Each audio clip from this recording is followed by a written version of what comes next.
সাবেক বিচারপতি মানিক আটক। আপিল বিভাগের সাবেক বিচারপতি এইচ.এম.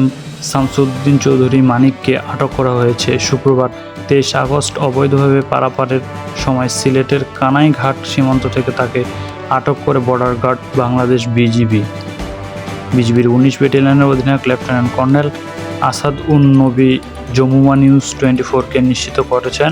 তিনি জানান, কানাইঘাট উপজেলার ডেনা সীমান্ত এলাকায় রাত 9টার দিকে এক ব্যক্তি অবৈধভাবে ভারতে পাড়ি দেওয়ার চেষ্টা করে।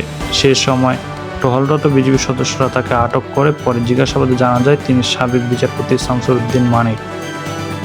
এর আগে বৃহস্পতিবার 22 আগস্ট বিএনপির প্রতিষ্ঠাতা জিয়াউর রহমানের পরিবার নিয়ে বিরূপ মন্তব্যের অভিযোগে বিচারপতি এইচ.এম. শামসুদ্দিন চৌধুরী মানিক, সাবেক সংসদ সদস্য ও জাসদ সভাপতি হাসানুল হক ইনু এবং বাংলাদেশের ওয়ার্কার্স পার্টির সভাপতি ও সাবেক মন্ত্রী রাশেদ খান মেননের বিরুদ্ধে মামলা দায়ের করা হয়।